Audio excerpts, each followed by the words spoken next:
Nunca fuiste al cine. Todas las noches, en el 88.7 de tu dial. This radio station will remain on the air day and night. Tiempo de descuento, se viene la última jugada. I have an urgent bulletin. Will Sheriff David Sims please contact KAB Radio? Loaiza tambaleante de una cuerda a la otra. Lau se le aplica una violenta derecha al flanco.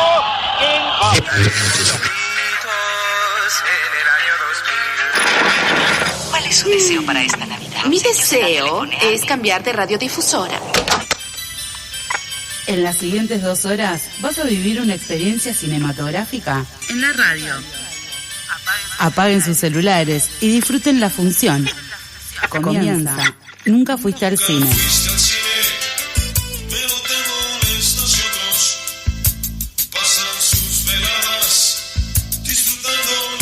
Bienvenidos, bienvenides a esta nueva entrega de Nunca Fuiste al Cine, programa número 125 ya. Ese fa vino de la voz de Agustina, que está aquí a mi derecha. ¿Cómo anda? Bien. Como siempre, contenta de haber visto muchas películas para charlarlas. Ah, excelente. Eso es materia fundamental de este programa, sí, que se llama Nunca Fuiste al Cine. Hoy, con respecto a tu fa, me puse a pensar si llegamos a los 150 este año, y no llegamos a los 150 este año, faltan 25 todavía, pero qué rápido pasa el tiempo. Sí, parece porque increíble. Hace unos meses estábamos hablando del programa 100, que al final no hicimos nada, lo guardamos para el 150. Entonces vamos a tirar la casa por la ventana. Exactamente, vamos a tirar la casa por la ventana. Al lado de Agustina está una persona que hace mucho que no viene y que la recibimos muy contentos y contentas. ¿Cómo va, Poli? ¿Cómo va? Muy contenta de estar acá. La verdad que sí, hace un montón que no vengo. Pero también hoy, como dice Agus, vi muchas películas para comentar. Excelente. Una remera espectacular de los Ghostbusters. Quiero que me recuerden así. Bueno, dale. Vos también tenés una remera espectacular. Yo tengo una de Aterrados, es cierto. Y Pau, que se está ahí acomodando y sacando su riñonera, que también tiene cositas de cine. ¿De tu remera de qué es? No veo bien. Es de Mad Men. Es una serie. Los traicioné. Bueno, está bien. Nunca hablamos del Eternauta nada más acá. Sí. En materia de series. Sí, igual, en la mesa de ciencia ficción. Exactamente. Del otro lado de la pecera está Juaneco allí, que no tiene ninguna remera alusiva a cine, pero sí a la radio, a FM La Tribu, y Rosaura, coordinando aire, que es quien completa nuestro staff en el día de hoy, porque no está Blas, que otra vez se enfermó. Blasito, que igualmente está produciendo, porque ya nos acaba... sí. Eso iba a decir lo que decía Rosaura. ¿Qué dijo Rosaura? Que el jueves lo vimos por acá. Yo he visto videos de Blasito, pero sí ahí produciendo para nuestro programa. Sí. Lo que pasa es que me parece que subestimó un poco su edad, ¿no? Blas cumplió 38, ¿no? Cumplió. Yo tengo 43 igual, no me puedo hacer canchero. Creo que cumplió 37. 37, bueno, pero tengo que reconocer algo. Él nos dio hace un par de semanas unas pizzas espectaculares bajo la lluvia. Eso me parece que fue lo que produjo su fiebre y su faringitis, pero bueno... ya pasaron 2 semanas, el sábado que viene me parece que ya se aplica un descuento. Y claro, con su última voluntad de vida nos hizo unas pizzas bárbaras, la verdad. Así que gracias, Blasito. Bien, nos escucha, como dije recién, por FM La Tribu, nos manda mensaje, si quiere, lo que usted desee, al 11 31 26 088 7, lo que usted desee, después nosotros decidimos si lo pasamos o no, pero por lo general no censuramos. Y también tenemos nuestras redes. Nunca Fuiste Cine, nos puedes encontrar en Instagram, donde estuvimos subiendo las novedades que se van a venir hoy, que ahora voy a estar repasando, y también en YouTube, donde vamos subiendo las entrevistas que vamos haciendo aquí en el piso de La Tribu y en Spotify. Hoy vamos a tener una entrevista, mejor dicho, con alguien que está vinculado a la Universidad de Lanús, a propósito de un festival que va a estar empezando en octubre. Después nos va a visitar Gonza Penas con su columna de documentales, y también vamos a tener una mesa realmente sensacional sobre Brian De Palma. ¿Por qué? A ver, ¿alguien de acá me puede desandar por qué vamos a hacer una mesa de ese director de la hostia? porque es un director increíble y porque justo cumplió 85 años, y también, no menor, el Malva está haciendo un miniciclo de 4 películas que van a pasar. Creo que a esta fecha ya nos queda 1 o 2 del ciclo. Sí. Sí. Bueno, y para esa mesa nos va a estar visitando Lu Rodas, que ya estuvo aquí hablando de los Oscars, entre otras cosas. También estuvo en otra mesa, ¿no, Paulu? Sí, estuvo en las de Final Girls que hicimos con Agus. Hace no tanto, que estuvo bárbara. La pueden escuchar en nuestro Spotify. Bien, esto es Nunca Fuiste al Cine. Recién empezamos, quédate. Estamos hasta las 4. Un hombre puede creer o no creer, eso es cosa suya, porque es su propia vida lo que apuesta, por la fe, la incredulidad, el amor, la inteligencia. Y no hay sobre la tierra otra verdad más grande para el espíritu humano que esta gloriosa y humilde condición. El hombre arriesga su propia vida cada vez que elige, y eso lo hace libre. Nunca fuiste al cine.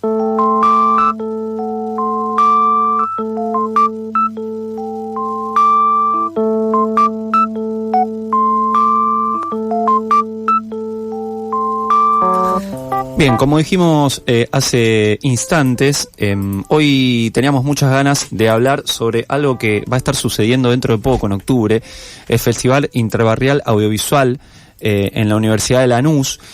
Empecé a leer un poco de qué se trataba este festival para preparar la entrevista y me encontré con una frase que me gustó mucho, que es: la cultura es el único medio para ser verdaderamente libres. Ellos lo pusieron en sus redes, una frase de Osvaldo Bayer. Y tengo del otro lado a Vicky Rey, que muy amablemente está comunicada con nosotros para charlar un poco sobre el festival. ¿Cómo andas, Vicky? Bienvenida a Nunca Fuiste al Cine. Hola, ¿qué tal? ¿Cómo les va? Bueno, ¿por qué eligieron esa frase? A ver, ¿qué representa esa frase para ustedes y qué nos puedes contar del festival? Mira, en realidad el festival esta es su 9ª edición y todos los años cambiamos de frase. Vamos buscando distintas frases de personalidades de Latinoamérica. Y a veces, qué sé yo, el año pasado fue de Norita Cortiñas, a veces están marcadas por hechos concretos. Y este año arrancamos el año cuando fueron vandalizados y sacados los monumentos, o bueno, fue criticado Osvaldo Bayer y entonces nos pareció importante sumar una frase de él. A ver, no, seguí, te escucho. Quería consultarte o preguntarte para aquellos y aquellas que no conocen el festival, ¿de qué se trata el festival?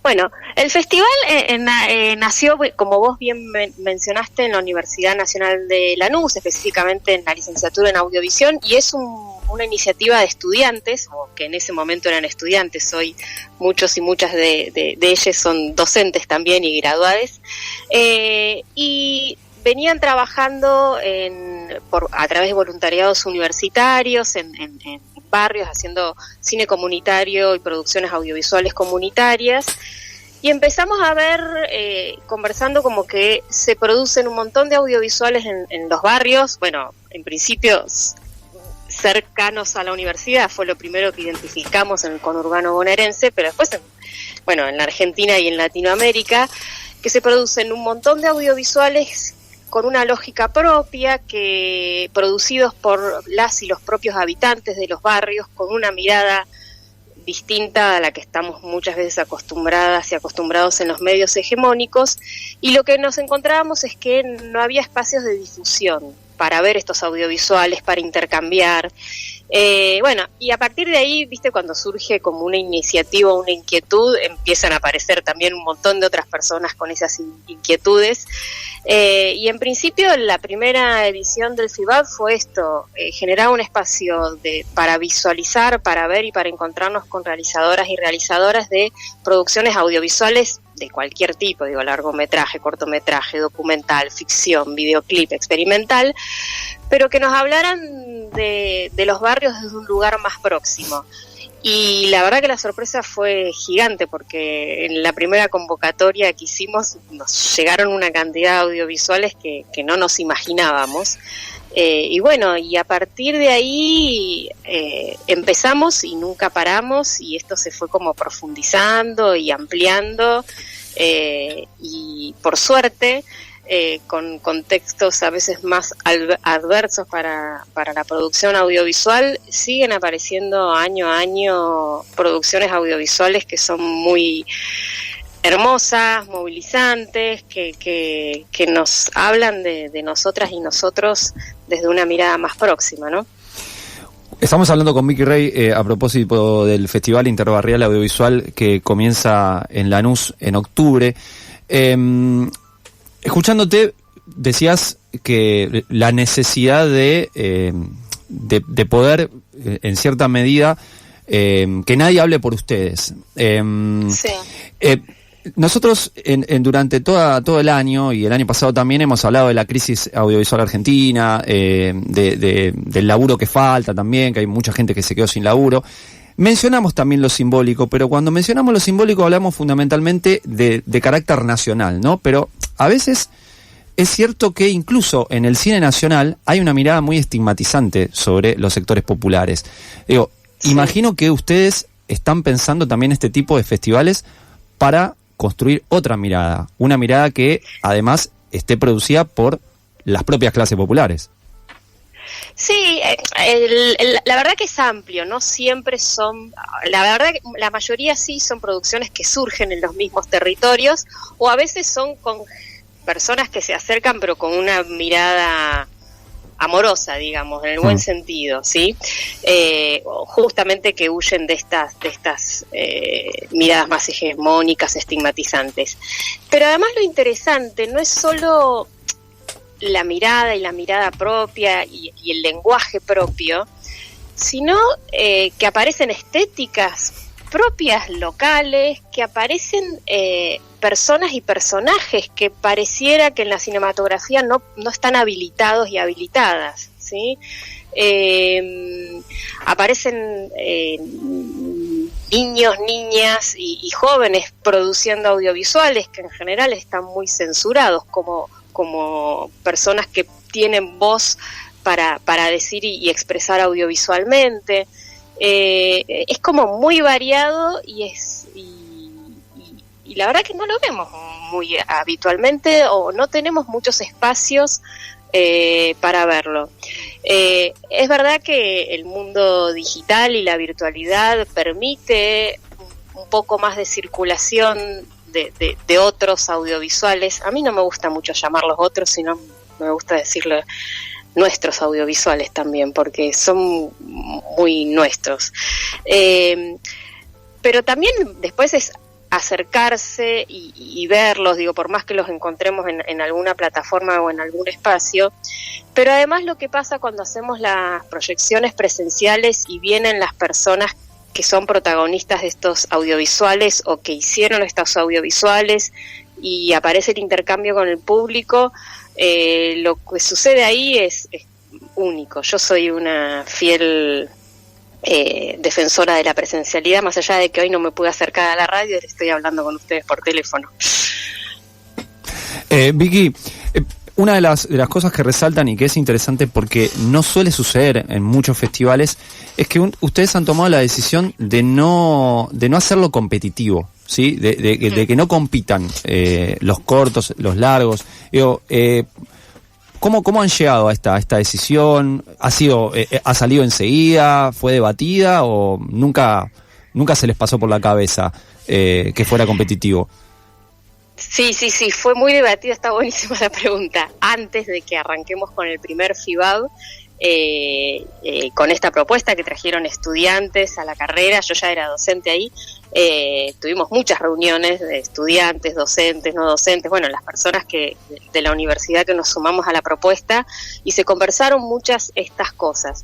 Y la idea de que no fuera competitivo, primero porque abríamos a que fuera una diversidad de estilos y de propuestas audiovisuales que decíamos, bueno, si no tiene que haber como muchas categorías y en qué pones a competir una con otra y cuáles son los criterios, porque la verdad que no hay una restricción desde lo técnico, o sea, más bien las uniones que aparecen entre los audiovisuales y en las proyecciones que armamos son más bien temáticas.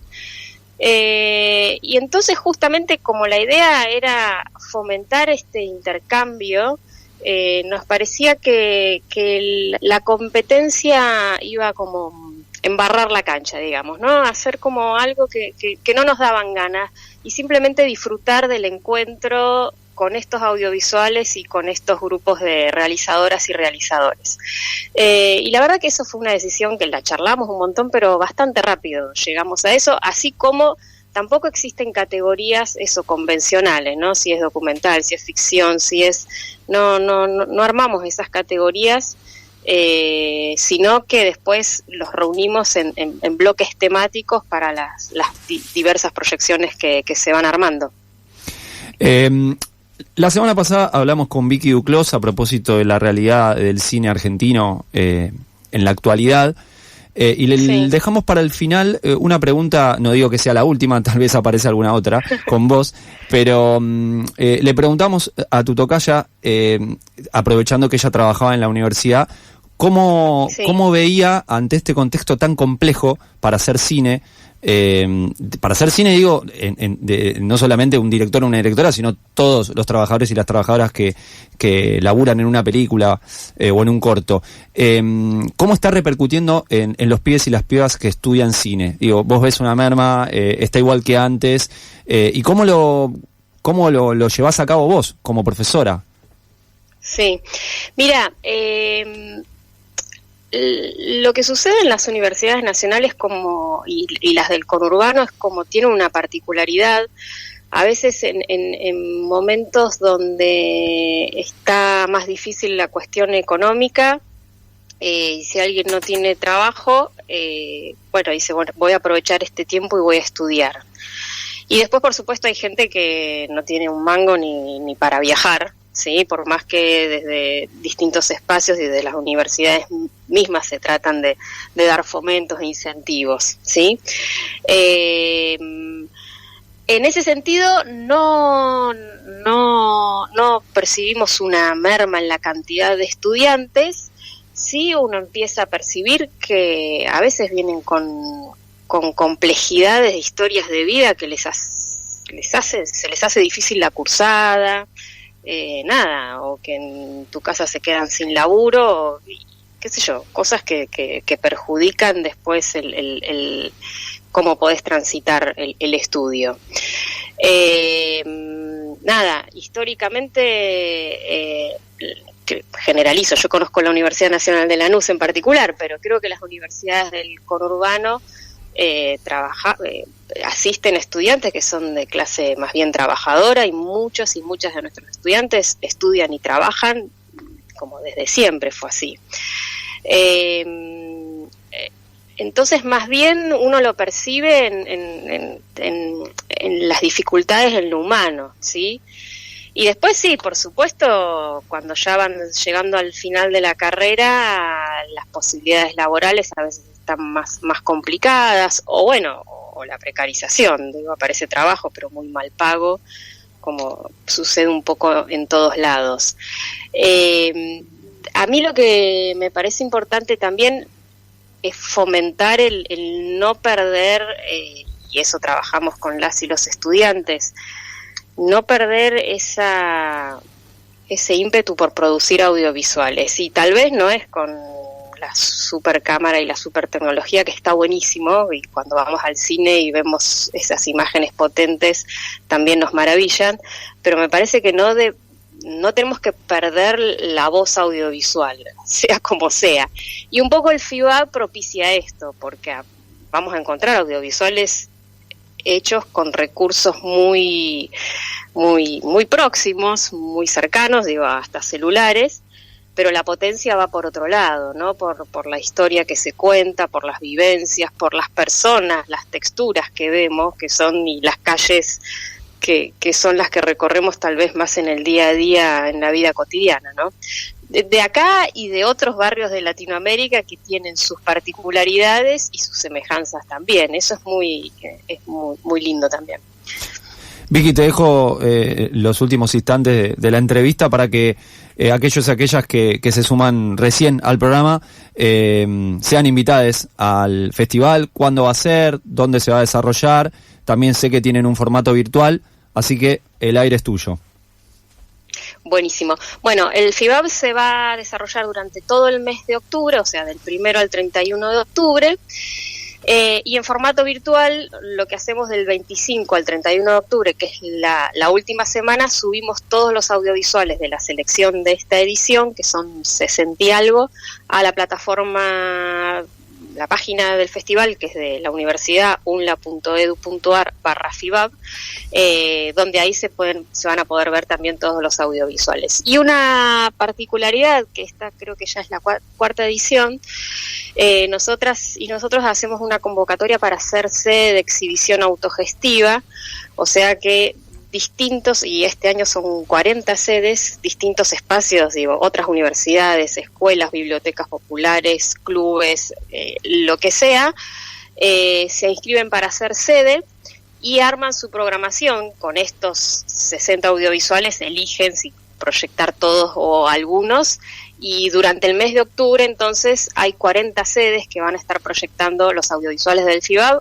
de Argentina y de Latinoamérica. Tenemos en Perú, en Chile, en México, por supuesto muchos en el conurbano bonaerense, en Cava, en La Plata, en Río Negro, Córdoba, Santa Fe, y cada espacio arma también su programación en relación a su localidad, a sus intereses, arman otras actividades y música y proyecciones y talleres, y eso es muy lindo también, y es la posibilidad que nos da realmente de que los audiovisuales lleguen a los barrios, porque esa era la idea principal, no solo de que la gente se acerque, por supuesto, a la Universidad Nacional de Lanús, que nosotros somos sede y proyectamos audiovisuales, pero que también estos audiovisuales circulen por los barrios de la Patria Grande. Muchas gracias, Vicky, un abrazo grande. Bueno, gracias a ustedes por darme este espacio, un abrazo.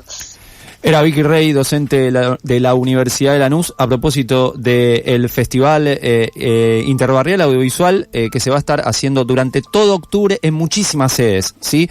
No solamente en la Universidad de Lanús, así que entre en la página, vaya consultando, porque hay 60 cortos y largos audiovisuales que van a estar dándose por todo el país, con la sede principal, es cierto, en Lanús, pero tal vez usted no vive en Lanús, pero puede tener una sede cerca de su casa. Ya volvemos. Papi va a matarte. Que mi amor, no te entiendo qué decís. Que papi va a venir a casa en el auto y ¡pum! Nunca fuiste al cine.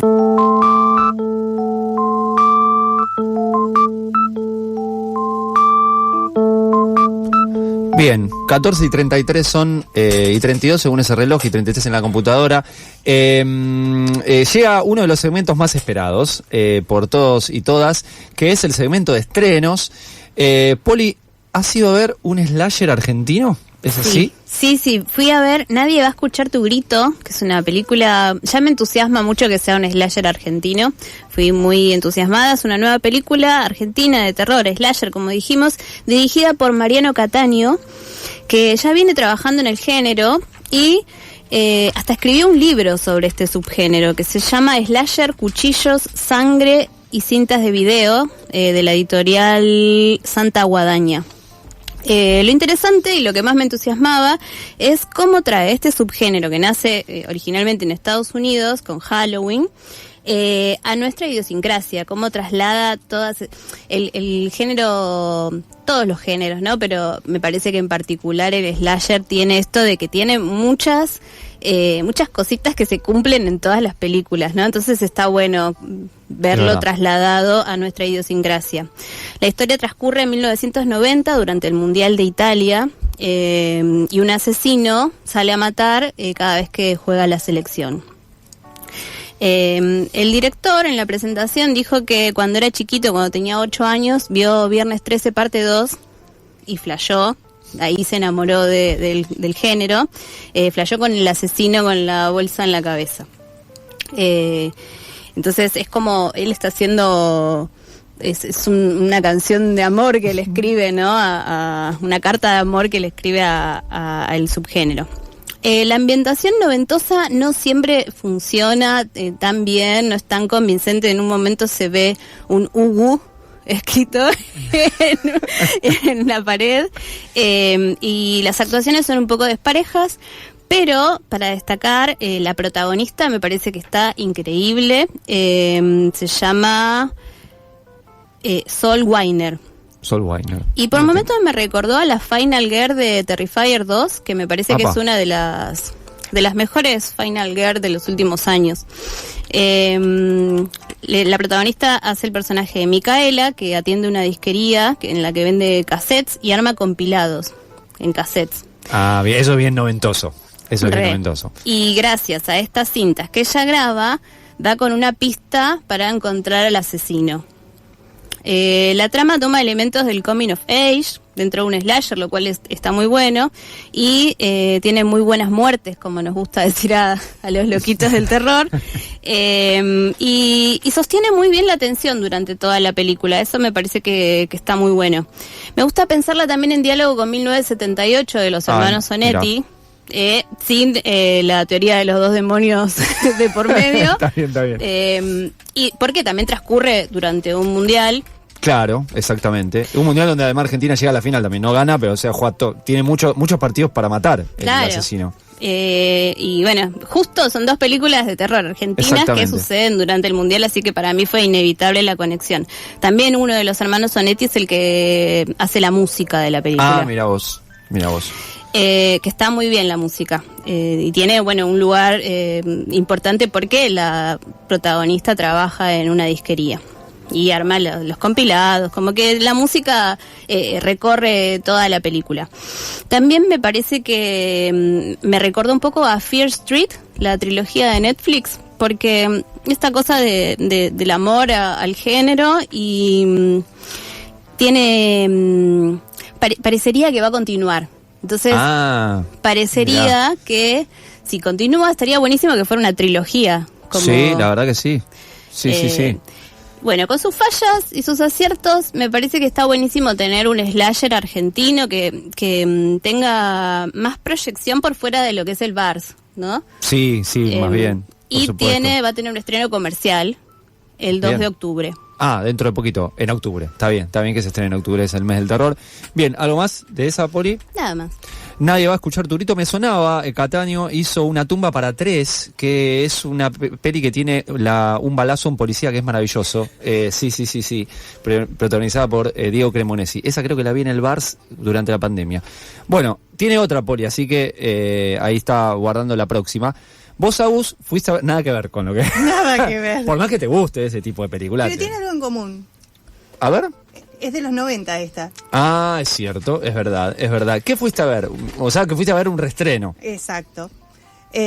Por el aniversario de 30 años, o sea, acá se nos caen las sotas a todos, volvió Toy Story. Es una película que marcó a muchísimos niños de nuestra generación. La mayoría creo que tuvimos la posibilidad de verlas en VHS, no como se ven ahora. Pero bueno, la película trata temas muy interesantes, como por ejemplo el tema de la aceptación de alguien nuevo, el tema de la importancia de la amistad. Y tiene 4 películas que las fuimos viendo a lo largo del tiempo, y un spin-off que es Buzz Lightyear, o sea que ya tenemos toda una franquicia alrededor de esta película. Y se viene una más en camino. Eso, se viene una quinta, ¿no? Sí, para el año que viene. El año que viene.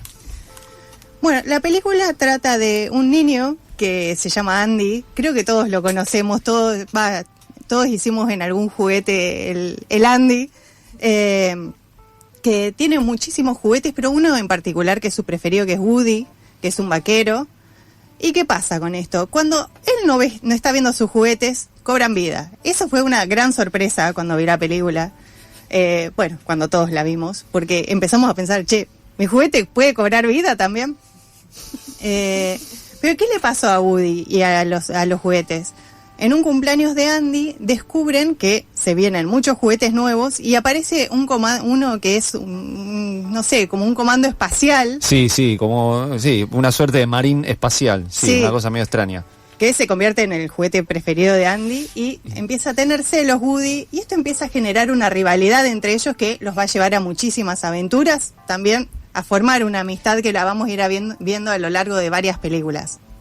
Bueno, esa a mí, mi preferida es Toy Story 3, pero sí.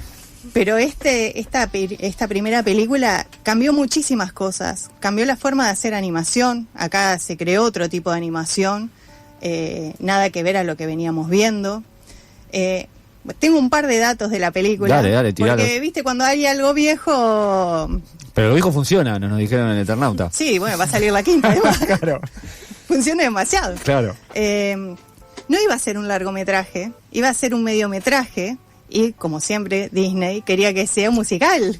Ah, mirá vos. Pero esta película no es un musical. Tiene canciones, pero no las canta ninguno de los protagonistas.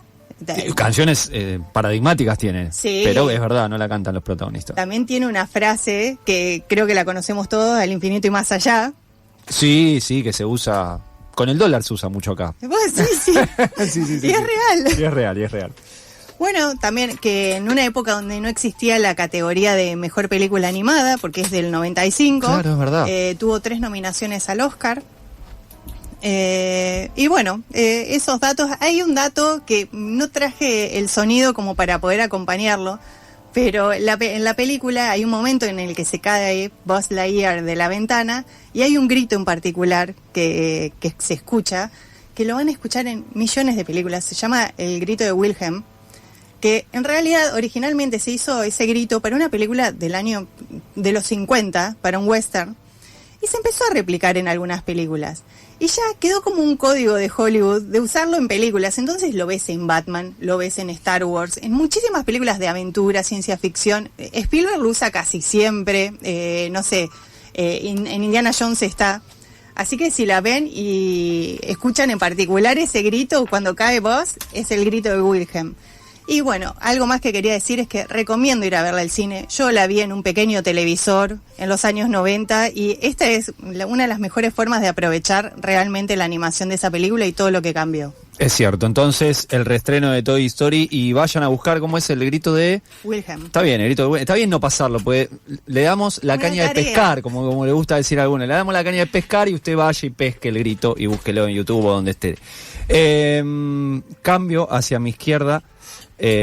Pau, fuiste a ver una peli argentina que se estrenó este jueves en el Gomón. Sí, una peli muy esperada, donde también con muchas críticas bastante variadas, se llama Verano Tripping. No me anoté el nombre de la directora, qué mal que estuve. Ahora lo buscamos. Ahora lo buscamos. Yo lo busco, vos andá contándonos. Muy bien, yo les voy contando que la película trata de Toni, interpretada por Miranda de la Serna, y Lena, interpretada por Zoe Hochbaum, que son 2 amigas en un pequeño pueblo de la Patagonia, que ellas son muy amigas desde pequeñas y hacen todo juntas. Todo. Y se meten en el turbo de negocio de la venta de droga para poder costear un viaje planeado a las Europas. Ellas, una hace música, la otra es bailarina, entonces sobre todo Lena tiene ganas de ir a probar suerte a Europa, a estudiar, y Toni la acompaña para seguir su carrera en la música. Lo que en un primer momento pareciera ser plata fácil para las siamesas, ellas se hacen llamar las siamesas en este negocio que empiezan muy de a poquito, ¿no? En vendiendo porro más que nada, rápidamente se convierte en una espiral cada vez más complicado de encontrar su salida, sobre todo cuando conocen a Dolores. Dolores, interpretada por Lali Espósito. Están apareciendo muchos reels, muchos TikToks de momentos de Lali Espósito en la película. Está muy bien caracterizada ella, está muy bien en su personaje, quien maneja Dolores el negocio de los estupefacientes en todo ese pueblo, que parece un pueblo bastante pequeño, ¿no? Además, de la Patagonia. Justo se estrena con los Vélez de Lali. Exactamente. Sí, exacto, y que ahora agregó uno más en diciembre. Entonces, es un film realmente de muy corta duración, dura 70 minutos, y a mí me dio la sensación de que tenía ganas de que fuese un poquito más, que durase un poquito más, para que me explique un poco más y mejor algunas cosas que quedan ahí a medio camino. ¿Por qué? Porque me quedé con ganas de ver qué pasaba en la historia entre estas amigas, con este místico pueblo patagónico, en el que la policía termina siendo el personaje más espeluznante dentro del pueblo, incluso más que el personaje Lali Espósito, que la pintan como bueno, la mámele de la droga dentro de este pueblo. Igual no me sorprende, obviamente, de la policía, que termine siendo el personaje más espeluznante, pero me sucedió eso, de que me dio un poco la sensación de que se trataba como del capítulo inicial de una serie, en la que voy a tener que esperar una semana más para saber qué pasa con ciertas tramas, con ciertos personajes. Por ejemplo, hay una trama, una subtrama de algo muy importante que sucede, y una historia muy importante que se sitúa en la Patagonia Argentina, como es toda esta subtrama de los nazis, ¿no? En la Patagonia. Y la película no está exenta de eso, no lo deja afuera, de hecho lo hace parte, y hay una escena que queda ahí, o sea, en una escena. Entonces siento como que, bueno, cuénteme un poco más sobre esto. Agus también la vio. ¿Qué te pareció? Sí, a mí me pasó lo mismo, con varias partes como que hubiese esperado algún otro desarrollo, también de algunos personajes, como que esperaba ver, no sé, de Lali, por ejemplo, esperaba ver un poco más de por qué llegó a ser tan importante su personaje, o cómo fue más el crecimiento entre las siamesas para meterse en ese mundo de la droga. Es como que se adentran muy rápido y dan por sentado que uno entiende por qué una cambió y otra no. Que igual a mí la película me gustó porque me gustó mucho todo lo que tiene que ver con la parte visual, la parte de contar. Hubo un momento en el que yo lo charlaba con Pauli, siento como una atmósfera de Twin Peaks acá. Hay un inicio como que tiene unos planos, una inspiración de Kubrick también, y eso me pareció súper interesante y muy logrado. Es una ópera prima y la verdad que está muy bien filmada. También me gustaron las actuaciones. Yo creo que la mayoría de los personajes están como muy bien caracterizados, los policías en particular. Fanego, no me acuerdo el nombre. Manu Fanego. Me gustó porque te incomoda, te molesta su personaje. Sí, y el que lo acompaña es desagradable también. Sí, son dos desagradables y lo hacen muy bien. Así que a mí todo lo que tuvo que ver con la actuación me gustó. Pero sí, me pasó lo mismo. Me hubiese gustado un poco más de información de todo lo que pasa. Es una película que es corta, relativamente corta, entonces quizás con un poco más de metraje me hubiese seguido viendo contenta porque me interesaba. Sí, o sea, se trata de un coming of age que hacía tiempo que no veía en la cinematografía nacional, o de hecho yo no vi ningún coming of age que tenga esta relación tan fuerte que tiene con la droga, ¿no? Sí lo asocio más tal vez a filmografía estadounidense, o sea, esta cuestión de la perdición en las drogas, y creo que es una apuesta que hace la directora al traerlo al cine argentino. O sea, al principio la película pareciera que va a ser, o a partir de parte de una premisa propia de una comedia stoner, o sea, a las siamesas les parece muy caro a lo que le venden el porro a ellas, entonces convencen al amigo que simplemente planta porque tiene mucho amor por las plantas, entonces lo convencen de vender y comercializar eso, pero bueno, después empieza a ponerse más peluda la cosa, ¿no? Aparte, bueno, también juega ahí con la música que utiliza, aparece Dillom, es como que es muy actual todo, ¿no? O sea, también en su música. Pero bueno, esto que decía Agus de la atmósfera del film, también hay un personaje ahí que aparece de un compañero o amigos de ellas que también me hubiese gustado que se desarrolle un poco más. Pero la verdad que es una película buena para ir a ver a cine, sobre todo por esto que decía Agus, es una atmósfera muy bien construida, que tiene planos muy bellos, porque tiene la ventaja de estar filmada en la Patagonia, entonces está buena verla en cine.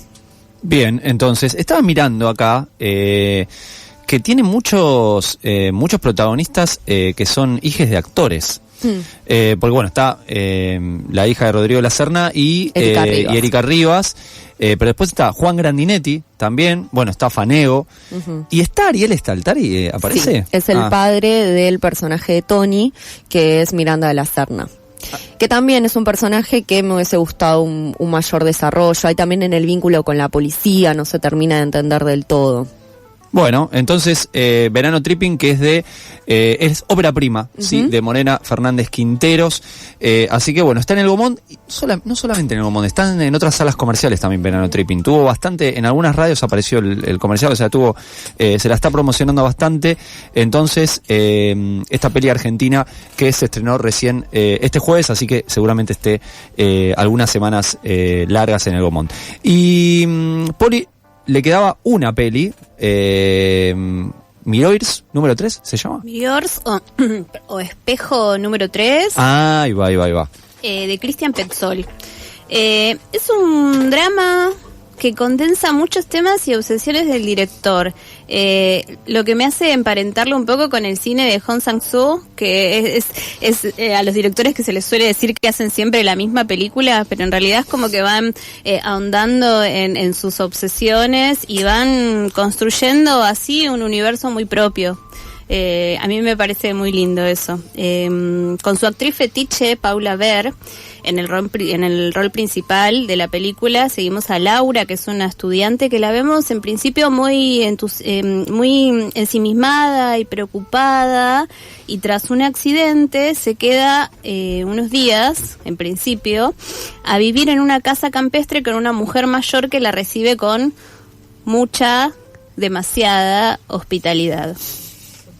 La película es mínima, tiene muy pocas locaciones, sucede en esta casa, en un taller mecánico y en un camino que une esos dos lugares. Los pocos personajes, y tiene un aire de fábula que se sostiene durante toda la película con un misterio que se va disipando, que creo que es muy propio del director. Es una película tan sencilla en su superficie, pero a la vez que tiene una atmósfera muy pesada, que toca temas como la pérdida y el duelo. Y yo diría que está bueno, yo fui sin saber nada y me gustó meterme así en la película. Es una película chiquitita, cortita, que está bueno ir y disfrutarla. Aprovecho para recomendar la obra en general de Petzold, que yo no vi tantas porque me las voy guardando. Son películas que sé que me van a gustar, entonces ayer pensaba que es como cuando te traen una cajita, una latita de caramelos importada y vas comiendo de a poquito. Así siento que pienso la obra de él. Vi una que se llama Undine, que es preciosa. A Fire fue la última que se estrenó, y Fénix, que con Fénix tiene muchos puntos en común esta Espejo 3. Bueno, se les recomiendo. Esta película se estrena en el marco del Festival de Cine Alemán. Eso te quería preguntar, porque trajiste acá un programa. ¿Cómo es eso? El Festival de Cine Alemán se hace en Cinépolis Recoleta del 18 al 24 de septiembre.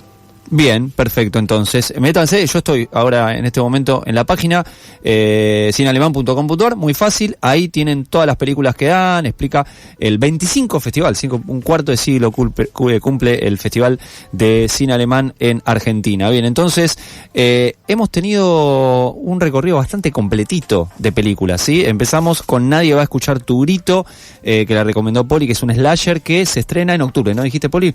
El 2 de octubre, perfecto. Después, Toy Story, que hay que aprovechar para ir en salas. Sí, se reestrena. ¿Qué onda? ¿Sabés? ¿Había mucha gente en la sala? No, no había tanto. ¿No? Bueno, esperemos que no la saque. Pero a la hora que fui yo. Claro. ¿Subtitulado o doblado fuiste a ver la voz? Subtitulado. Bien. Tomaste aire como doblado, ni se te pasa por la cabeza. No, es que siempre la vi doblada. Claro. Bueno, entonces, Toy Story, Nadie va a escuchar tu grito, Verano Tripping, el estreno argentino, y Mirrors número 3 en el marco del Festival de Cine Alemán, bien completo. Quédese porque ahora lo que viene es una mesa sobre Brian De Palma con alguien que está esperando ahí afuera y que está ahí calentando porque quiere entrar y va a decir muchas cosas sobre De Palma y sobre la película.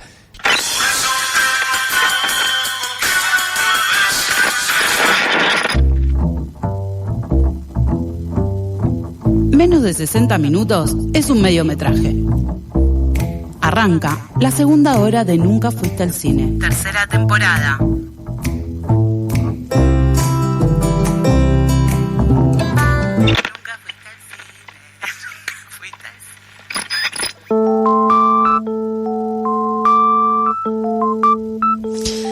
Bueno, damos la bienvenida a Flor operando en la segunda hora y también a Lu Roda a esta mesa que vamos a hacer de Brian De Palma, dado que el 11 de septiembre fue su cumpleaños y también tenemos un ciclo en el Malva que vamos a comentarles qué películas quedan por ver. Lu, ¿qué peli elegiste para hablar? Voy a decir, justo el 11 de septiembre voy a hablar de Nueva York. Y bueno, cosas que pasan. Bueno, elegí Dress to Kill, Vestida para Matar, obviamente porque soy trans, y ahora vamos a explicar un poco por qué. Me da mucha pena spoilear esta película, aunque la verdad pasaron 50 años. Ya no se vayan a verla. Yo que no la vi, no me enojo. No, yo que la vi, ya sabiendo, dije, bueno, ok. Bueno, Vestida para Matar es una película muy interesante de Brian De Palma porque toca este tema de ser trans y es como una ventana al pasado de cómo antes se trataba la cuestión de género para las personas trans y cómo estaba tan medicalizado y psiquiatrizado el hecho de ser trans. Brevemente la historia es sobre una mujer que tiene problemas matrimoniales, en una relación compleja con su sexualidad, que roza todo el tiempo lo sexualmente abusivo, y que le habla con su psiquiatra respecto a su cuestión, ¿no? Y hay como todo un intercambio respecto al deseo y el erotismo en esa relación con el psiquiatra, en base a su sexualidad. Y termina teniendo en base a esta conversación con el psicólogo, termina teniendo un affair con un hombre que conoce en un museo. Acá hago un paréntesis, para mí lo mejor de toda la película es esa escena del museo, porque demuestra todo este cariño y esta carta de amor que le hace De Palma incluso a Hitchcock, y cómo va construyendo toda esta tensión en algo tan sencillo como un cortejo en un museo, donde hay un guante que se va, que se viene. Les recomiendo sobre todo esa escena, y todo eso termina con la escena icónica, ¿no? En donde aparece una mujer, digamos de esa forma, aunque si somos personas modernas, cualquier persona que ve la película rápidamente nota que es una persona muy masculina con una peluca, que es lo más interesante, que me da risa, porque yo la vi anoche y dije, pues es claramente Michael Caine.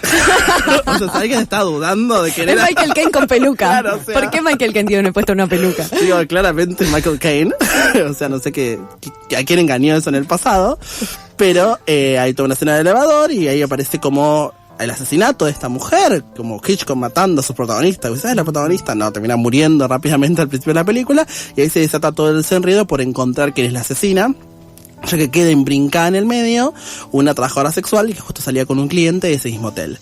Que también es un tema que me parece muy interesante, ya que lo que Brian de alguna forma va como haciendo en esta película es quizás castigando de alguna forma o exponiendo, ¿no?, esa perversión o ese pecado del erotismo y ese pecado por la sexualidad de la mujer, de alguna forma, porque pasamos de una protagonista que muere al comienzo, que tenía estos deseos sexuales por un psicólogo, que no amaba a su marido y que soñaba con otros, a una trabajadora sexual que termina siendo testigo y casi acusada de asesinato y termina envuelta, ¿no?, en este crimen, resolviendo con el hijo de esta mujer que muere asesinada al principio, intentando resolver quién es el asesino para llegar hasta el final y darte cuenta de que pensaban que era un paciente que cruzaba miradas con ella mientras esperaba al psicólogo en la sala de espera, pero en realidad era el mismo psicólogo, que en realidad era una mujer trans que evitaba una dualidad, en donde esa dualidad lo que hacía es que cada vez que este hombre psicólogo, Elliot se llama, tenía algún tipo de deseo sexual, erección corporal, ahí ese es el cruce que hace el psicólogo al final de la película,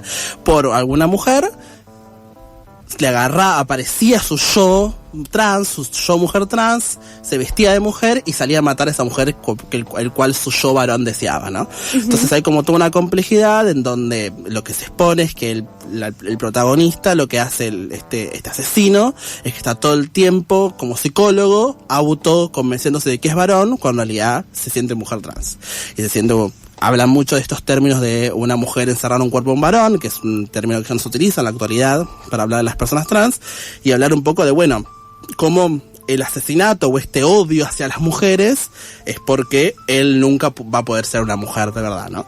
Entonces todo eso es un terreno absolutamente muy border, muy criticado. Es una película que dio la vuelta en realidad, porque en los primeros años fue una película que por la comunidad trans fue absolutamente rechazada, fue muy criticada, fue como La Oveja Negra, cuando había un festival de cine LGBT y a que la ponía, la gente decía, me estás poniendo una película que habla de una forma muy estereotipada de lo que es ser una mujer trans, pero en los últimos años se ha como reivindicado como de culto nuevamente, un poco para mostrar esto. Bueno, en un momento de la historia ser trans era realmente para los psicólogos y para el sistema médico ser una mujer encerrada en un cuerpo de un varón, y que claramente hay una tensión constante que la habito yo, incluso yo estudio estos temas actualmente en mi vida académica, entre la heterosexualidad, entre el deseo y no poder cruzarse con la identidad de género, porque de fondo,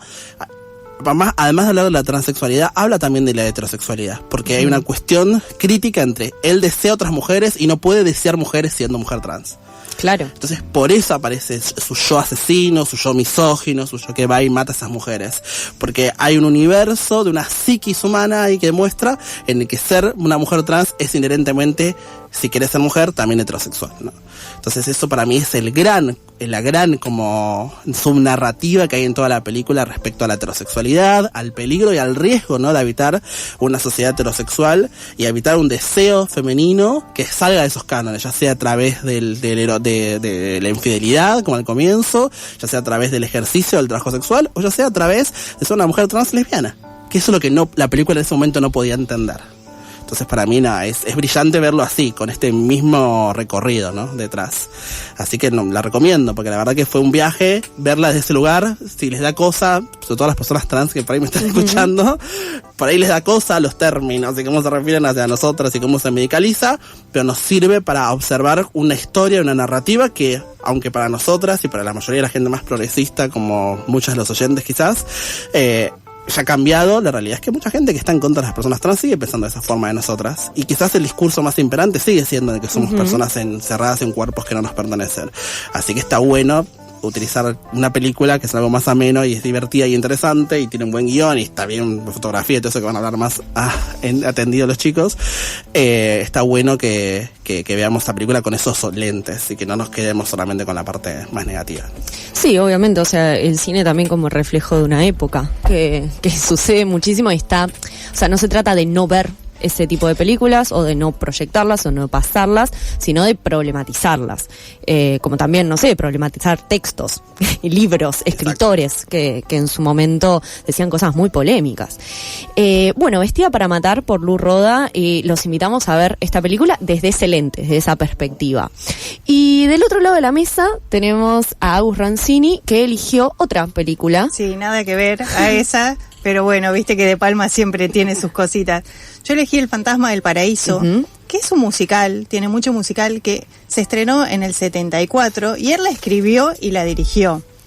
Se estrenó antes de que Rocky Horror Picture Show, y a mí me pasó de verlas más o menos seguidas y dije, pues, sería un lindo dúo como para algún ciclo o algo así, como que se acompañan bien estas películas, el estilo, hay algo, hay una búsqueda. ¿Quién te dice, Agus? Capaz que dentro de poco estás planificando un ciclo. Sí, me gustaría. Bueno, pero esta película está inspirada en varios clásicos de la literatura como El Fantasma de la Ópera, El Retrato de Dorian Gray y Fausto.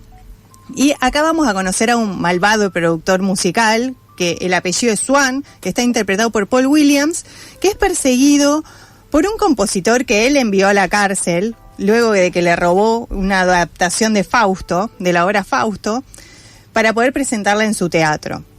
Después de que él logra escaparse de la cárcel como puede, tiene un accidente que lo desfigura y eso hace que se convierta en el fantasma del paraíso. Quizás les esté sonando un poquito al Fantasma de la Ópera, sí, y quizás le trajo algún problemita de Palma, sí, también. Es homenaje, no choreo. No, es como que mantiene la estructura, pero hay un montón de cosas que las va agregando él.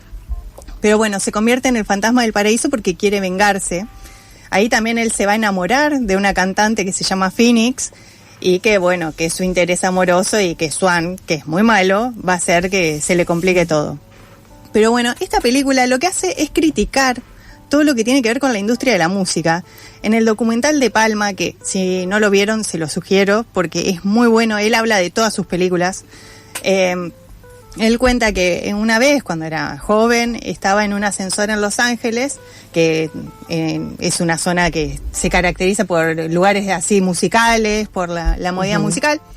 Iba en un ascensor y iba escuchando como música de ascensor, como un instrumental de los Beatles. Dijo, ¿cómo puede ser que los Beatles estén en un ascensor? ¿Qué está pasando? Claro, uno cuando dice música de ascensor es medio música, medio pelo. Claro, entonces se le empezó a ocurrir eso. En la película vamos a ir viendo como que hay bandas parecidas a Kiss, a los Beach Boys.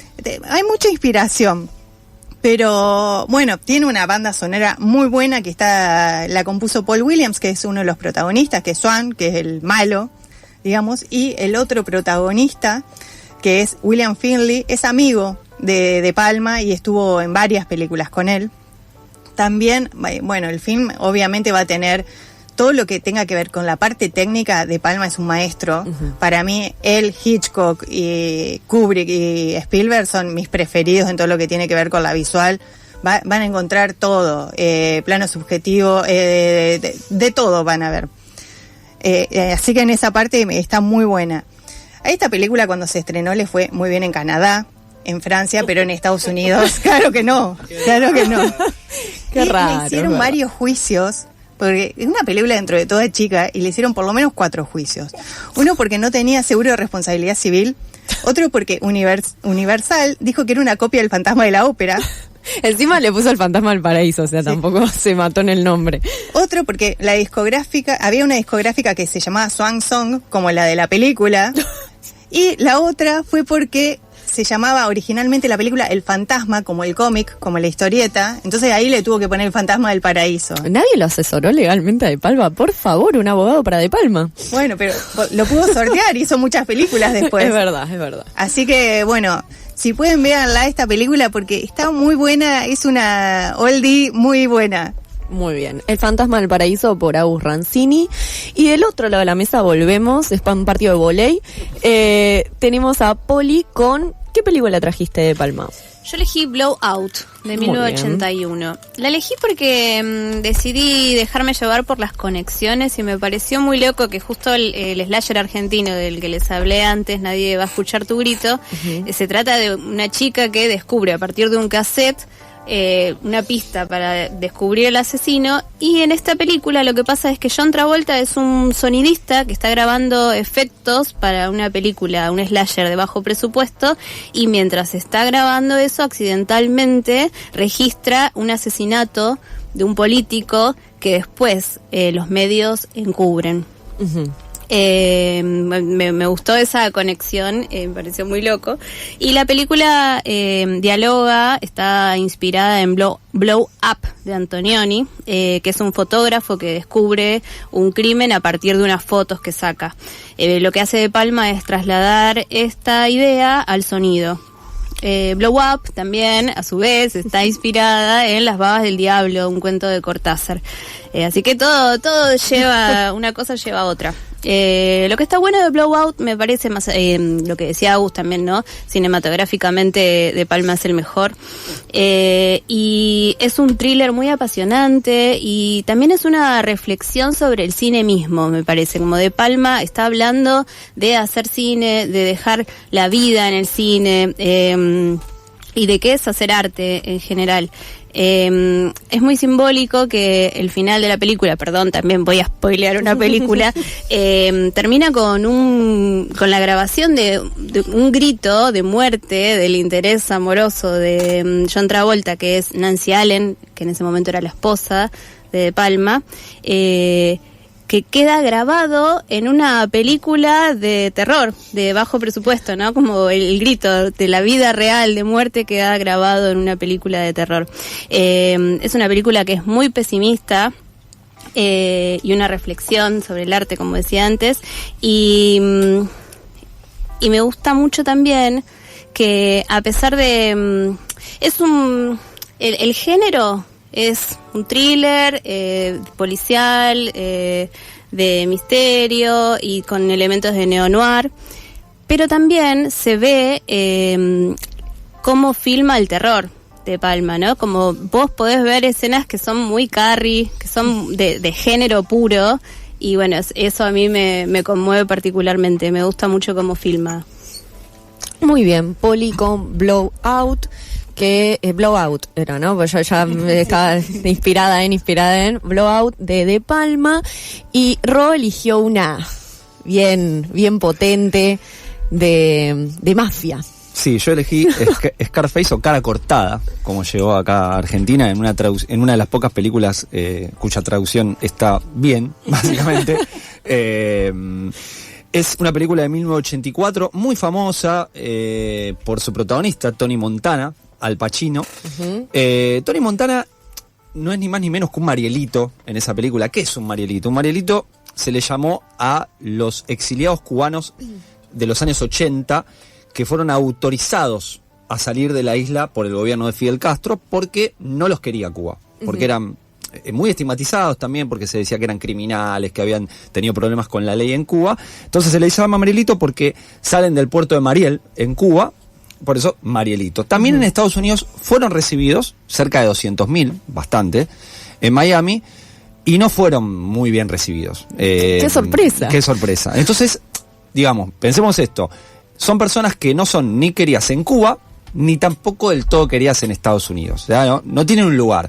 Bueno, De Palma va a jugar un poco con eso, porque Tony Montana es un tipo del cual su pasado mucho no se sabe, por más que uno puede conjeturarlo, gracias a las diferentes formas en donde se va adaptando al delito estadounidense. Sabemos que tiene una madre, que tiene una hermana. Del padre mucho no sabemos. Sí que al parecer es estadounidense, y que es un estadounidense que estuvo en Cuba.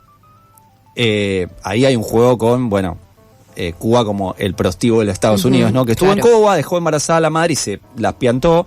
Y bueno, Montana es un personaje que al espectador lo incomoda. ¿Por qué? Porque es despiadado en muchas oportunidades, pero por otro lado también a veces te genera un poco de empatía. Cuando tiene momentos de sufrimiento, momentos donde baja la guardia, tiene cierto código que va adaptando a su conducta, claramente. Y tal vez por Al Pacino como protagonista, es una película que muchas veces fue analizada en espejo con El Padrino. ¿Sí? Sí. Tiene algunas vinculaciones con El Padrino. Yo creo que hay me centraría más en las diferencias, o en algunas de las diferencias que hay. Digo, El Padrino, está la familia italiana, la estructura que de algún modo sostiene al personaje, mientras que sí, una cuestión de herencia también. Exactamente, la herencia, la familia, la institución iglesia, parece. Digo, en el caso de Tony Montana, está bastante solo. Es un tipo que tiene su hermana termina muriendo, él termina matando a su amigo. Claro, su amigo también es muy importante. Claro, para su amigo él. es importante. La madre le da la espalda, no quiere saber nada. Él en un momento le plantea a mamá, no quiero que labures más de ser costurera, yo tengo un montón de guita. La madre lo rechaza, le dice, andá a saber cómo hiciste esa plata. Bueno, ¿cómo la hizo Tony Montana? Bueno, la hizo porque se transforma en uno de los narcotraficantes más importantes de Miami, traicionando a algunos que lo alojaron primero, con ciertos códigos, repito, que va adaptando a su conducta. Pero también me interesaría, para terminar, hacer un paralelismo que tal vez cuando lo plantee ustedes digan, ¿de qué carajo está hablando este tipo? Pero digo, hay algo vinculado a Apocalypse Now, que es uno de unos años antes, y de otro director, también gran director como Coppola, justamente quien hizo El Padrino, que tiene que ver con la comparación entre Kurtz, el coronel que engendra Marlon Brando, y Tony Montana. Tanto Kurtz como Montana son personas que finalmente terminan siendo eliminados porque son exceso puro, ¿sí? Montana es un exceso de todo, porque el sistema capitalista estadounidense lo recibe, el banco le abre las puertas, él lava dinero, y el banco sabe de dónde viene ese dinero, pero cuando se pasa de rosca, está mostrando lo que puede llegar el capitalismo en su expresión más despiadada. Lo mismo pasa con Kurtz. Kurtz es la expresión del racionalismo y el positivismo de la guerra llevada a un nivel ya intolerable para el racionalismo estadounidense porque significa que a eso lleva la guerra. Los dos son excesos, los dos tienen que ser eliminados. En el caso de Tony Montana es un desterrado que no es querido ni en el capitalismo estadounidense ni en el socialismo cubano. Bueno, impecable. Y le encontramos un sentido ahí. Te entendimos. No estás loco. Gracias. No estás loco, Rodrigo. Con Scarface, una gran película con una escena icónica. Sí, técnicamente es una locura, Scarface, sí. Como todas las películas de Palma, o sea, técnicamente no se le puede decir nada. Y bueno, cierro esta ronda aportando otra película que técnicamente es una delicia, que es Carrie, de 1976, la primera adaptación de la novela de Stephen King. Ayer la volví a ver después de muchos años y dije, qué cosa increíble. Bueno, para quien no sabe, para quien salió recién de una figacita y no sabe quién es Carrie, la película va de una chica que se llama Carrie White, que es una joven muy bulimeada en su escuela secundaria y también puertas adentro de su casa porque ella sufre muchísimo a su madre hiperreligiosa y muy abusiva con ella, y esta muchacha descubre que tiene poderes telequinéticos. Y finalmente, perdonen mi francés, los hace cagar a todos, o sea, a todos, absolutamente todos. Es una película que se hizo con un presupuesto muy acotado, de $1.800.000, aunque parezca un montón de plata, es muy poco para una película, porque era un guión que realmente nadie quería agarrar. Finalmente De Palma lo lleva al cine, la rompe, termina siendo un éxito de taquilla. En el año 70 y pico ya las películas de terror era algo que garpaba mucho en cine. Y al tener muy poco presupuesto, De Palma, un tipo muy inteligente a nivel dirección, no hay mucha presentación de personaje. La película ya nos inserta desde la primera escena en el mundo de Carrie y en lo marginada que ella es. De Palma a la vez también abarató costos compartiendo casting con George Lucas para Star Wars, entonces muchos personajes que aparecen en Carrie iban a actuar en Star Wars y bueno, hicieron ahí como algunos trueques, por ejemplo, y hermoso, por ejemplo Nancy Allen había audicionado para la princesa Leia y bueno, al final se termina quedando y siendo la malísima de Carrie. O sea, fue como, tipo por descarte. Y bueno, pero viste que las cosas por descarte funcionan a veces. Por ejemplo, también había audicionado para el papel de Carrie Melanie Griffith. Iba a ser ella, hasta que el esposo de la protagonista, que se llama Sissy Spacek, le dijo, che, dale una oportunidad más, porque él era parte de la producción y le dijo, dale una oportunidad más que ella va a arrancar. Y la mina cayó con el pelo todo grasiento, muy mal vestida, y le dieron el papel, dijeron... Y la rompe aparte. La rompe, esa mirada desquiciada que tiene no podría haber sido otra persona que no sea Sissy. Otra cuestión, sí, Rodrigo. ¿Y Melanie Griffith terminó en dónde? Bueno, ¿Hay una tercera? O sea, una tercera opción era Star Wars, Carrie y había otro o terminó en la casa. Hay veces que es mejor quedarte en tu casa. Igual después trabajó con De Palma en varias películas, en La Hoguera de las Vanidades y también está en Doble Cuerpo. Agus es una Wikipedia andante. Yo quiero decir que a Sissy Spacek la nominaron al Oscar por este Sí, rol. y también a su madre. Es una de las pocas películas de terror nominadas. Pero encima en esos Oscar fue Sissy por su protagónico y fue también la madre de Carrie, interpretada por Piper Laurie, que hacía 15 años que no hacía una película. Ella fue una actriz muy reconocida en los años 50 y 60 en Hollywood y se cansó de ser la mujer bonita y tonta en las películas y se fue a Nueva York a ganar prestigio, como mucha gente que la pega en Hollywood y quiere ir a Nueva York a tener prestigio. Y no le fue tan bien. Y después de 15 años vuelve, hace el papel de la madre de Carrie y es nominada al premio Oscar por actriz de reparto. Bueno, una cosa que a mí me atrae mucho de películas como Carrie, y por eso también la elegí, es que ya lo he dicho en estos 3 años que hacemos el programa, que a mí me gustan mucho las películas de terror maternal. Bueno, el padre del terror maternal y el que abre todo esto es Psicosis con Hitchcock. Es un quiebre en la historia del cine y en la representación de la madre como el lugar de lo terrorífico. ya en las películas que hemos hablado, De Palma toma mucho de Hitchcock, le hace homenajes constantemente. De hecho, él quería, como parte de la banda de sonido, quería que la haga el que le hace la banda de sonido a Hitchcock. Lamentablemente no pudo, pero dentro de la banda sonora de Carrie hay mucho homenaje a las películas de Hitchcock. Entonces este arquetipo de madre creada en Psicosis da base para un conjunto de películas a mediados de la década de los 70, principios de los 80, entre las que se engloba Carrie. Hay una cuestión muy que marca desde la primera escena Carrie, que es la primera menstruación. Y esta primera menstruación la menarca asociada a los poderes. Los poderes como representación de crecimiento, de paso a la adolescencia, de irreverencia ante los valores impuestos por la madre, en este caso. Y a la vez también el entendimiento y la asunción de su cuerpo como un ser sexual, ¿sí? Como potencial atractivo también para otros y sentirse atractiva. Entonces la monstruosidad de Carrie está íntimamente relacionada con este despertar sexual, y eso mismo también es lo que causa la locura de la madre cuando ella llega a la casa. Y una madre que también es muy reprimida sexualmente, porque ella termina confesando que Carrie fue parte, o sea, fue generada, obviamente, fue concebida a través de un acto sexual en el que ella gozó con el padre de Carrie. Entonces, ella viene directamente del pecado.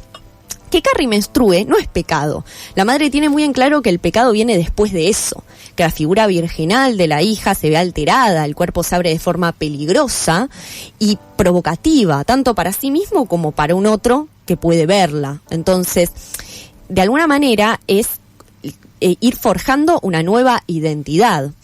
Y también rompe un poco con este tabú de la menstruación como lo malo, ¿sí?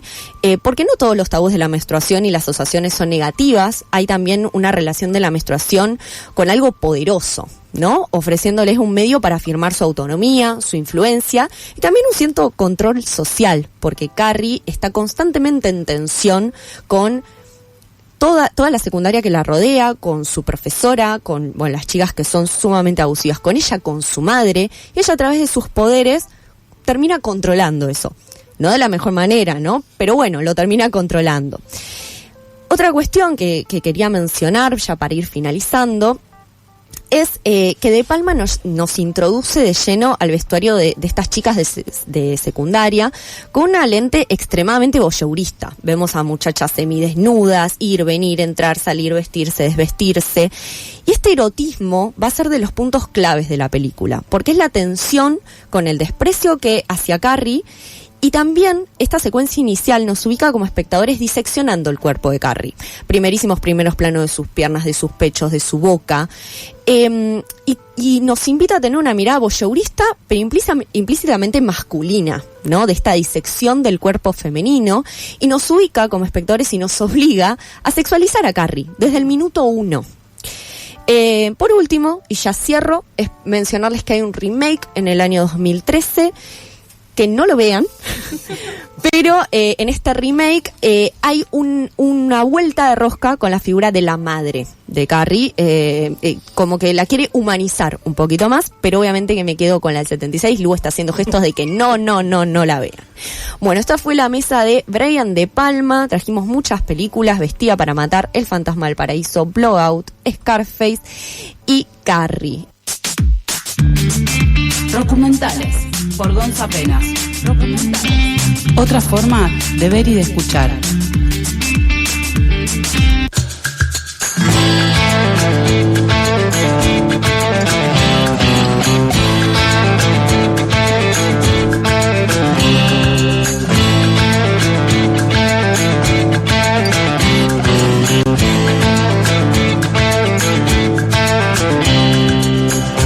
Bueno, seguimos última media hora, un poquito menos, 25 minutos más o menos, y tenemos el placer, como una vez por mes, de tener aquí a Gonza Penas con su columna de documentales. ¿Cómo va, Gonza? ¿Qué tal? Buenas tardes, ¿cómo andan? Bien, bien. A ver, ¿de qué nos vas a hablar hoy? A ver, tengo que mantener otra vez la vara del programa. Siempre que vengo en programón, siempre es un programón, nunca fuiste al cine, pero noto que cada vez que vengo hay una sorpresa. Hoy especial. Estuviste mirando toda la columna de Palma en vivo. Claro, impresionante. Felicitaciones para todos, todas.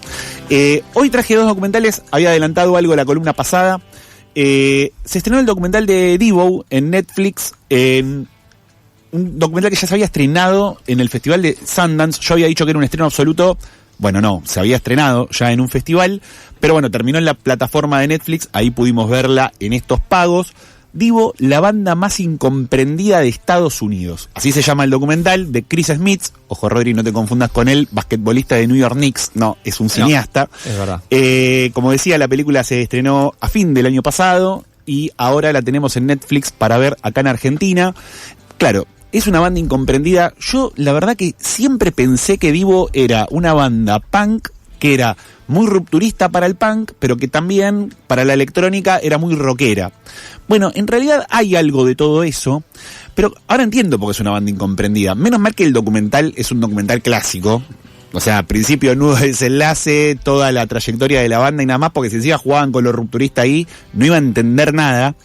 Porque, bueno, sí, Devo es una banda que llegó muy temprano a la época en la que empezó a hacer las cosas que estaba haciendo, sobre todo en vivo. Devo se crea porque un grupo de amigos que iban a la facultad empiezan a protestar contra la guerra de Vietnam, forman parte de protestas que tenían en la universidad y un día reprimen feo esas protestas, entra la policía, empieza a disparar contra la multitud y mata a 4 personas, a 4 compañeros de estos amigos que iban a la universidad, y ellos ya estaban pensando en la cuestión de la involución humana. Segunda Guerra Mundial, todos se matan. Pensé en, no sé, dialéctica del iluminismo, el concepto de mito. Sí. Y ellos estaban muy en esa. Claro, cuando ocurre esta escena de la facultad, dicen, esto se terminó acá, hay que empezar a escribir sobre esto. La involución humana ha llegado a límites completamente insospechados. Empiezan a escribir sobre la de-evolution o devolution, ¿no? Por eso le ponen Devo a la banda. Los ayuda una peli que se llama Heredarás el viento, de Stanley Kramer, una película de 1960 que precisamente trata sobre un profesor de universidad que empieza a bajar líneas sobre la involución humana. Y encuentran un cartel de fondo que dice Devo y así le ponen a la banda, donde empiezan a tocar música muy experimental, demasiado experimental. Mirá que a mí me gusta mucho todo lo que tiene que ver con ese palo, pero era hasta para mí muy experimental los demos que mostraban, y claro, la gente no los entendía, les tiraba con todo, o sea, no había manera de hacerle entrar en 1970 y pocos la música que estaban haciendo a los oyentes de la banda. ¿Qué pasa? Van a ver a los Ramones en vivo, y dice, claro, acá está el tema. Tenemos que hacer lo que hacemos, pero a un ritmo mucho más rápido. Claro. Y ahí los adopta el movimiento punk. De ahí lo que decía al principio, por eso los punkies son tan fan de la banda. Yo, en mi juventud punk rocker, veía muchas remeras de Devo, mucho fanatismo por Devo, y no entendía de dónde venía. Bueno, venía de acá, de estos comienzos, de esos primeros años de la banda. Lo que pasa es que después la banda la pega por otro lado. O sea, la banda graba un primer disco, se pelean 2 multinacionales, Virgin y Warner Bros. Se pelean por el disco, por producir el disco. Termina saliendo como, bueno, mitad de regalías para una empresa, mitad de regalías para la otra empresa, dependiendo del lugar en donde salía en los Estados Unidos. Y los conoce David Bowie. Claro, ahí dieron en la tecla. Era alguien que tenía que escuchar a esta banda. Claro. Bowie se fanatiza, le dice, yo los voy a producir y los voy a llevar a la fama. Pero después, por cuestiones de agenda, lo delega en Brian Eno. Brian Eno es el que termina de alguna manera produciéndolos por primera vez a ellos y en una de las primeras producciones de él. Entonces esa relación es bastante tensa y está muy bien retratada en el documental, hasta que sale MTV. Y MTV les da un primer empujón a la fama, porque esos videos que graban ellos con sus primeras regalías eran muy experimentales y le venía de perilla a una plataforma en ese momento que estaba solamente en 3 ciudades, y grababa o promocionaba también videoclips alternativos. El problema fue cuando MTV se vuelve nacional. Ahí deja de pasar videos alternativos, empieza a pasar videos mainstream o que estén en primeros puestos de los charts, y se olvidan del punk, se olvidan de la New Wave, por así decir, que es donde formaba parte la movida en la que formaba parte Devo, y los deja de lado. Y entonces esos videos que tenían tanto éxito dejan de ser masivos. Imaginemos una época pre-YouTube, ¿no? Solo si no estás en la tele y en la radio no vas a ser escuchado. Entonces ellos empiezan a grabar cosas más rupturistas. O sea, como que redoblan la apuesta, empiezan a grabar música electrónica, funk, y la pegan con su máximo hit, Whip It, que tal vez si uno lo escucha lo pasan en Aspen, digamos, ¿no? Música que todo oyente podría reconocer al escuchar los primeros acordes. La pegan con ese tema y ahí tienen un segundo espaldarazo. Pero después la banda se separa por algo que es lógico. Dice, es muy difícil no formar parte de algo que era de lo que nosotros nos reíamos, nos burlábamos y hasta criticábamos. Y la banda no es que nos peleamos, directamente dejó de tocar.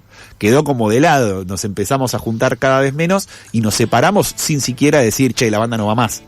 El final es bastante melancólico, porque bueno, termina de esa manera. O sea, es como el fin de la banda y no hay otra cosa. Sí, el legado que dejaron, sí, la cantidad de fans que tienen. Por ejemplo, Neil Young, que los invitó a formar parte de su película, está...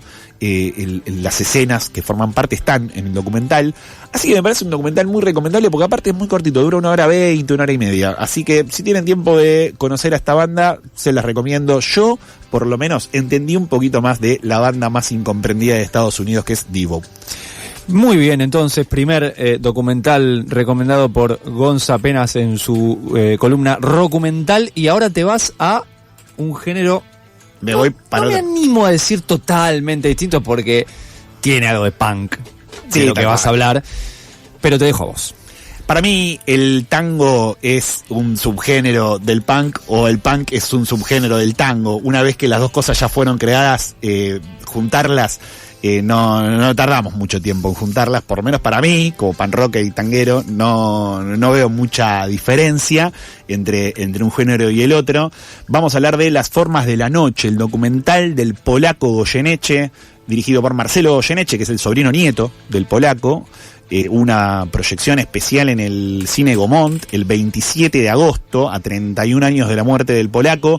Un documental que se había estrenado en el Bafisi del 2024, si no me equivoco. Sí. Yo me lo había perdido, no pude ir tampoco a la función especial que hubo en el 2024 y dije, uy, esta es la mía. Cuando vi que el miércoles 27 de agosto había una función especial, me mandé para el Gaumont. Estaba Marcelo Goyeneche, dijo unas palabras muy lindas sobre el polaco y también sobre el Inca, para valorar en este momento del cine nacional.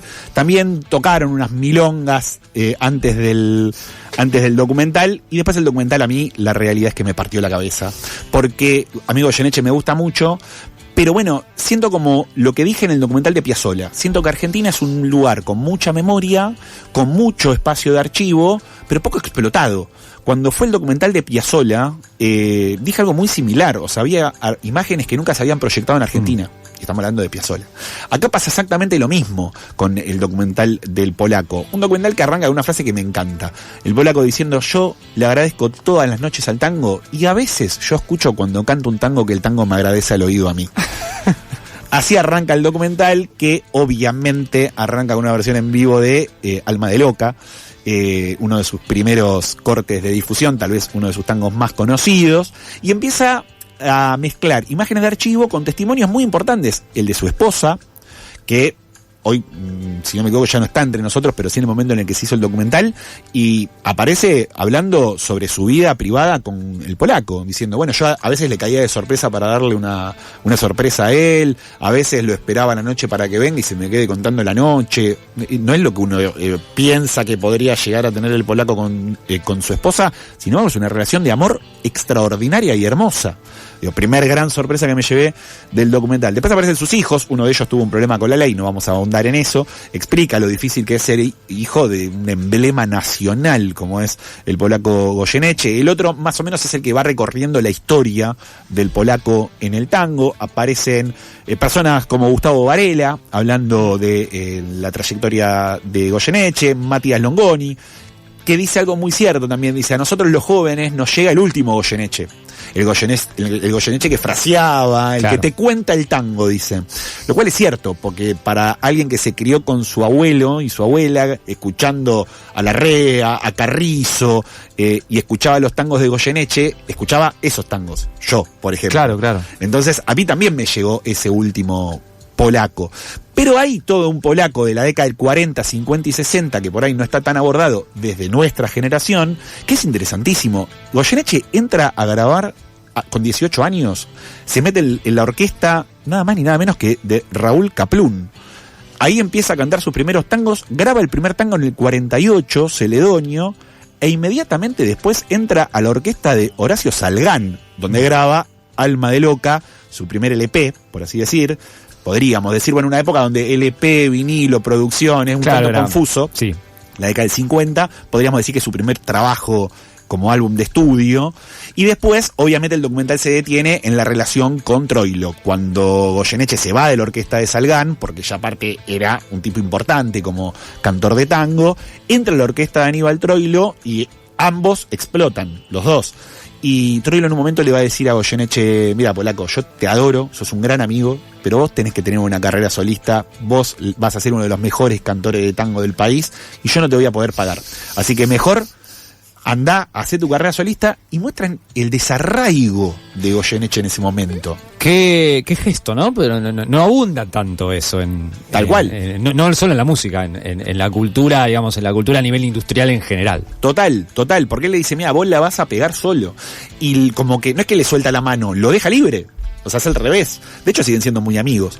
Y Goyeneche en un momento siente ese desarraigo, se pone a laburar de otras cosas, canta por chirolas, hasta que empieza, después de 3-4 años, a grabar sus éxitos más conocidos, por así decir.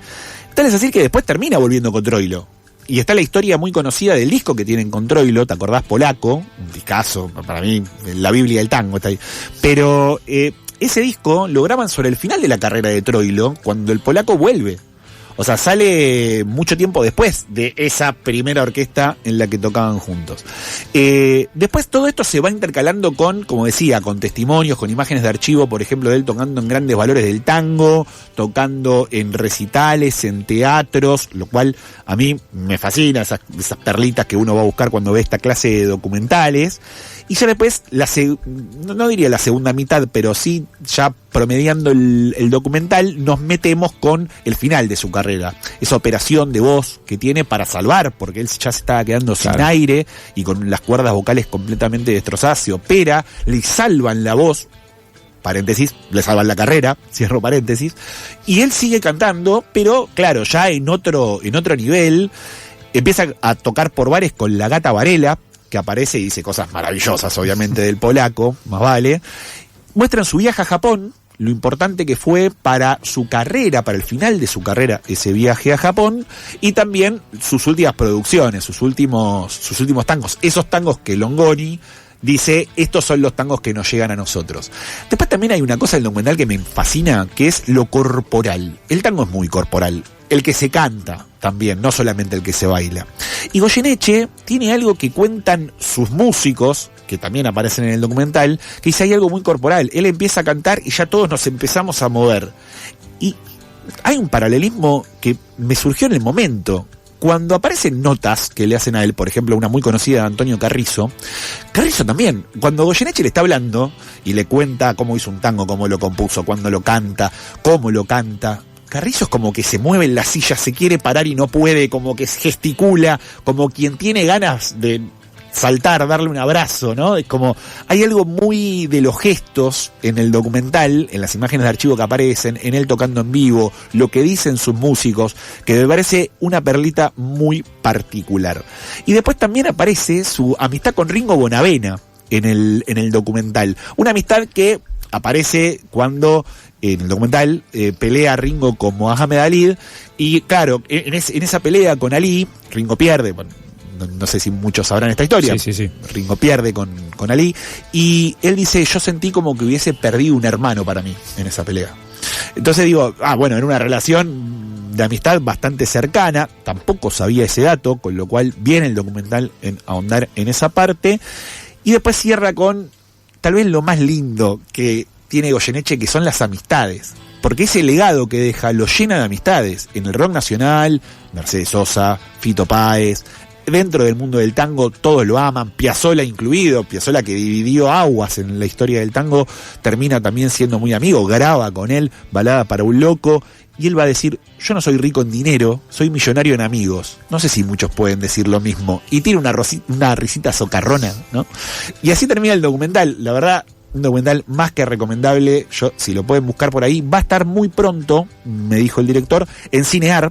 Así que bueno, pueden esperar un tiempito a que aparezca en la plataforma, y si lo pueden rastrear por ahí, si lo dan en algún cine de barrio o en algún cineclub, yo se los recomiendo porque es un flor de documental.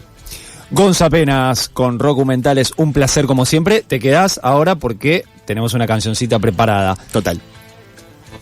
Close your eyes. This is such stuff as dreams are made of. Nunca fuiste al cine. Esa cosa de la que están hechos los sueños.